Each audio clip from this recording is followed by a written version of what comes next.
بسم الله الرحمن الرحيم واذكروا الله في أيام معدودات فمن تعجل في يومين فلا إثم عليه ومن تأخر فلا إثم عليه لمن اتقى واتقوا الله واعلموا أنكم إليه تحشرون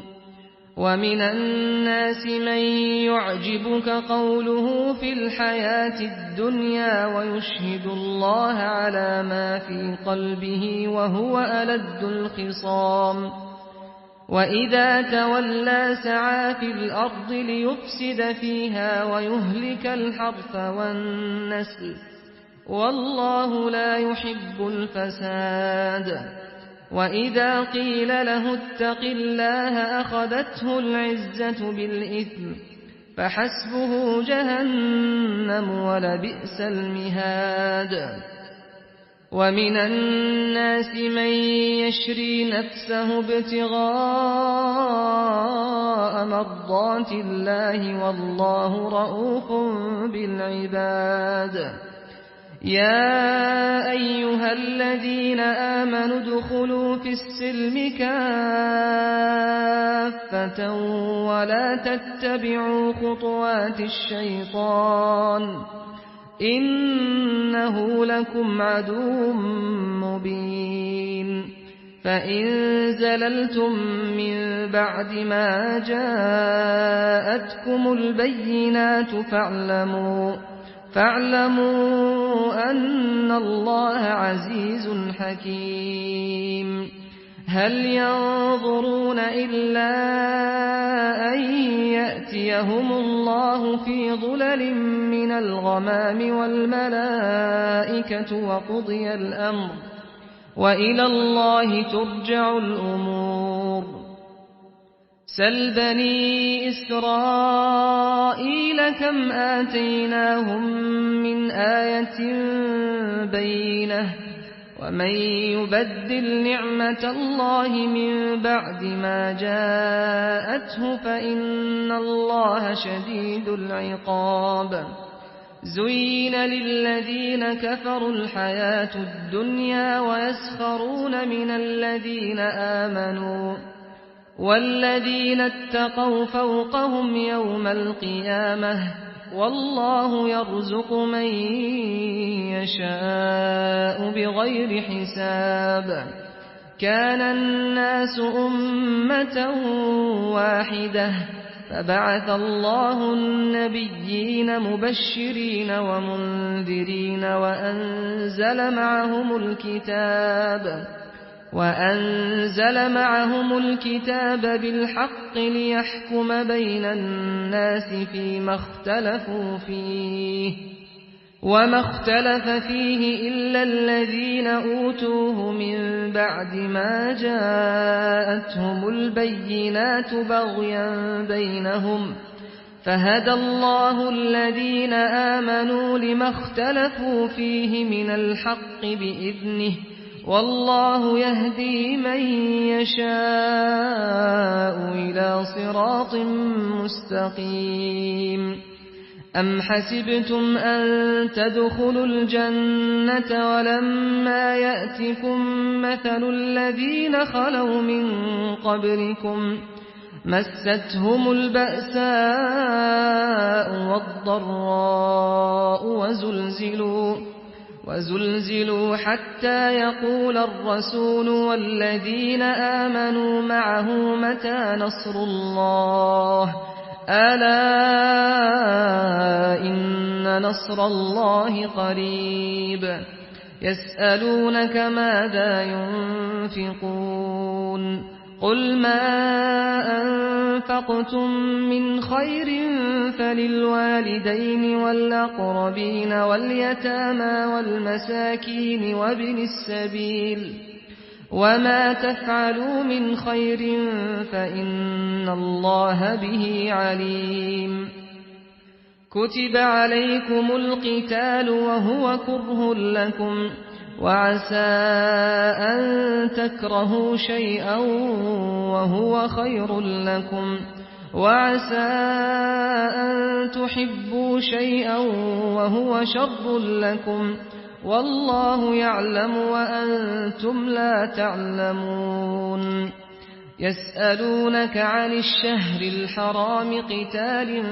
فيه، قل قتال فيه كبير، وصد عن سبيل الله وكفر به والمسجد الحرام وإخراج أهله منه أكبر عند الله، والفتنة أكبر من القتل، ولا يزالون يقاتلونكم حتى يردوكم عن دينكم إن استطاعوا، ومن يرتد منكم عن دينه فيمت وهو كافر فأولئك حبطت أعمالهم في الدنيا والآخرة، وأولئك أصحاب النار هم فيها خالدون. إن الذين آمنوا والذين هاجروا وجاهدوا في سبيل الله أولئك يرجون رحمة الله، والله غفور رحيم. يسألونك عن الخمر والميسر، قل فيهما إثم كبير ومنافع للناس، وإثمهما أكبر من نفعهما، ويسألونك ماذا ينفقون قل العفو، كذلك يبين الله لكم الآيات لعلكم تتفكرون في الدنيا والآخرة. ويسألونك عن اليتامى، قل إصلاح لهم خير، وإن تخالطوهم فإخوانكم، والله يعلم المفسد من المصلح، ولو شاء الله لأعنتكم إن الله عزيز حكيم. ولا تنكحوا المشركات حتى يؤمنوا، ولأمة مؤمنة خير من مشركة ولو أعجبتكم، ولا تنكحوا المشركين حتى يؤمنوا، ولعبد مؤمن خير من مشرك ولو أعجبكم، أولئك يدعون إلى النار، والله يدعو إلى الجنة والمغفرة بإذنه، ويبين آياته للناس لعلهم يتذكرون. ويسألونك عن المحيض، قل هو أذى فاعتزلوا النساء في المحيض ولا تقربوهن حتى يطهرن، فإذا تطهرن فأتوهن من حيث أمركم الله،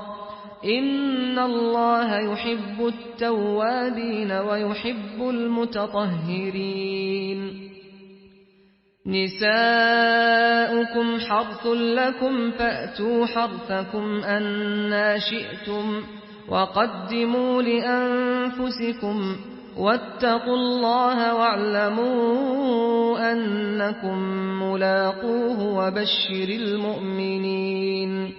ولا تجعلوا الله عرضة لأيمانكم أن تبروا وتتقوا وتصلحوا بين الناس، والله سميع عليم. لا يؤاخذكم الله باللغو في أيمانكم، ولكن يؤاخذكم بما كسبت قلوبكم، والله غفور حليم. للذين يؤلون من نسائهم تربص 4 أشهر، فإن فاءوا فإن الله غفور رحيم وإن عزموا الطلاق فإن الله سميع عليم والمطلقات يتربصن بأنفسهن 3 قروء ولا يحل لهن أن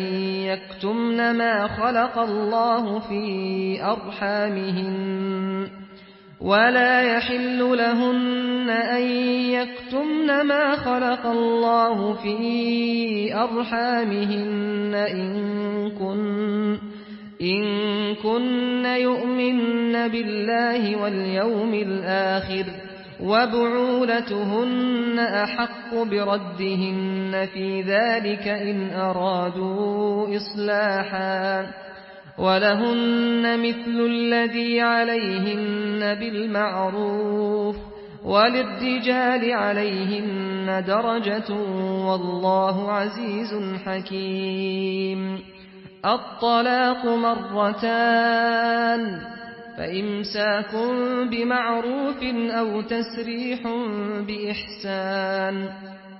ولا يحل لكم أن تأخذوا مما آتيتموهن شيئا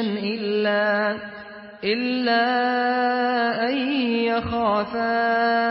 ألا يقيما حدود الله فإن خفتم ألا يقيما حدود الله فلا جناح عليهما فيما افتدت به تلك حدود الله فلا تعتدوها ومن يتعد حدود الله فأولئك هم الظالمون فإن طلقها فلا تحل له من بعد حتى تنكح زوجا غيره فإن طلقها فلا جناح عليهما أن يتراجعا إن ظنا أن يقيما حدود الله وتلك حدود الله يبينها لقوم يعلمون وإذا طلقتم النساء فبلغن أجلهن فأمسكوهن بمعروف أو سرحوهن بمعروف ولا تمسكوهن ضرارا لتعتدوا ومن يفعل ذلك فقد ظلم نفسه ولا تتخذوا آيات الله هزوا واذكروا نعمة الله عليكم وما أنزل عليكم من الكتاب والحكمة يعظكم به واتقوا الله واعلموا أن الله بكل شيء عليم وإذا طلقتم النساء فبلغن أجلهن فلا تعضلوهن أن ينكحن أزواجهن إذا تراضوا بينهم بالمعروف ذلك يوعظ به من كان منكم يؤمن بالله واليوم الآخر ذلكم أزكى لكم وأطهر والله يعلم وأنتم لا تعلمون والوالدات يرضعن أولادهن حولين كاملين لمن أراد أن يتم الرضاعة وعلى المولود له رزقهن وكسوتهن بالمعروف لا تكلف نفس إلا وسعها لا تضار والدة بولدها ولا مولود له بولده وعلى الوارث مثل ذلك فإن أرادا فصالا عن تراض منهما وتشاور فلا جناح عليهما وإن أردتم أن تسترضعوا أولادكم فلا جناح عليكم إذا سلمتم ما آتيتم بالمعروف واتقوا الله واعلموا أن الله بما تعملون بصير. والذين يتوفون منكم ويذرون أزواجا يتربصن بأنفسهن 4 أشهر وعشرا فإذا بلغن أجلهن فلا جناح عليكم فيما فعلن في أنفسهن بالمعروف والله بما تعملون خبير. ولا جناح عليكم فيما عرضتم به من خطبة النساء أو أكننتم في أنفسكم علم الله أنكم ستذكرونهن ولكن لا تواعدوهن سرا إلا أن تقولوا قولا معروفا ولا تعزموا عقدة النكاح حتى يبلغ الكتاب أجله واعلموا أن الله يعلم ما في أنفسكم فاحذروه واعلموا أن الله غفور حليم.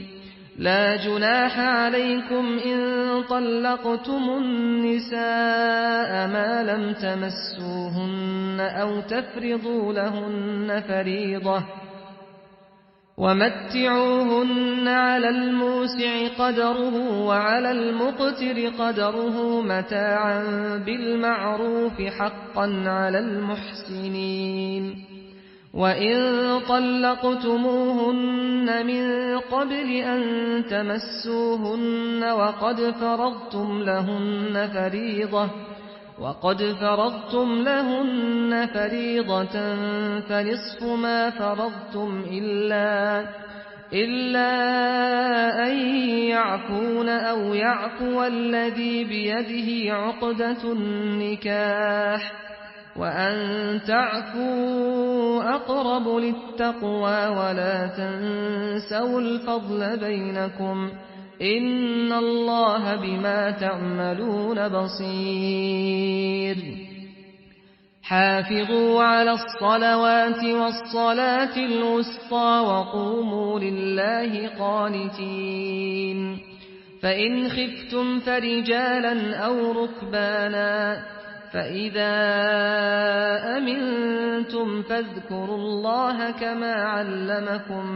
ما لم تكونوا تعلمون. والذين يتوفون منكم ويذرون أزواجا وصية لأزواجهم متاعا إلى الحول غير إخراج فإن خرجن فلا جناح عليكم فيما فعلن في أنفسهن من معروف والله عزيز حكيم. وللمطلقات متاع بالمعروف حقا على المتقين كذلك يبين الله لكم آياته لعلكم تعقلون. ألم تر إلى الذين خرجوا من ديارهم وهم ألوف حذر الموت فقال لهم الله موتوا ثم أحياهم إن الله لذو فضل على الناس ولكن أكثر الناس لا يشكرون. وقاتلوا في سبيل الله واعلموا أن الله سميع عليم. من ذا الذي يقرض الله قرضا حسنا فيضاعفه له أضعافا كثيرة والله يقبض ويبسط وإليه ترجعون ألم تر إلى الملأ من بني إسرائيل من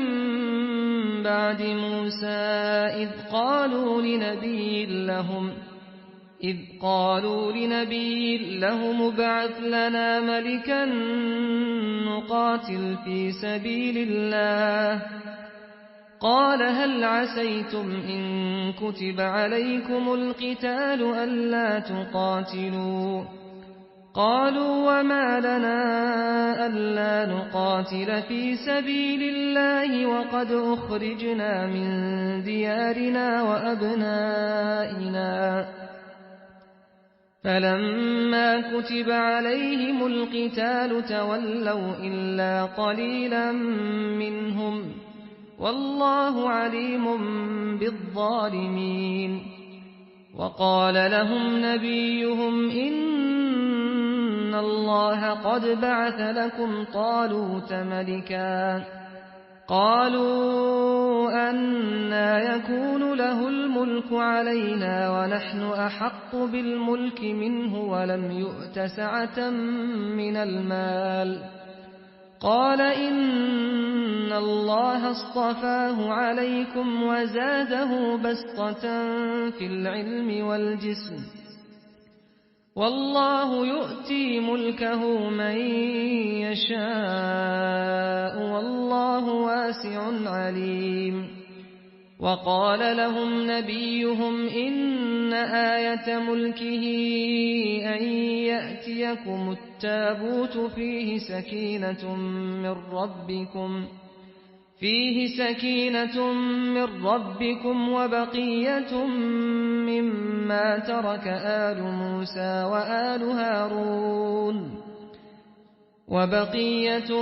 مما ترك آل موسى وآل هارون تحمله الملائكة إن في ذلك لآية لكم إن كنتم مؤمنين فلما فصل طالوت بالجنود قال إن الله مبتليكم بنهر فمن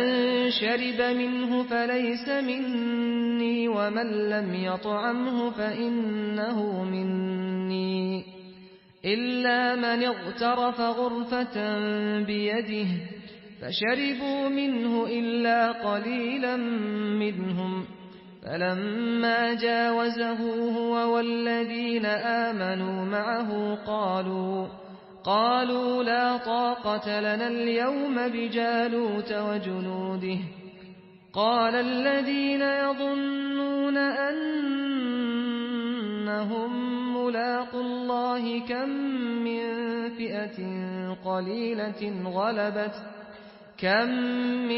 فئة قليلة غلبت فئة كثيرة بإذن الله والله مع الصابرين ولما برزوا لجالوت وجنوده قالوا ربنا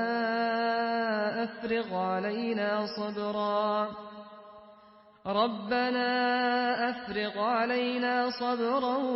وثبت أقدامنا وانصرنا على القوم الكافرين فهزموهم بإذن الله وقتل داود جالوت وآتاه الله الملك والحكمة وعلمه مما يشاء ولولا دفع الله الناس بعضهم ببعض لفسدت الأرض ولكن الله ذو فضل على العالمين تلك آيات الله نتلوها عليك بالحق وإنك لمن المرسلين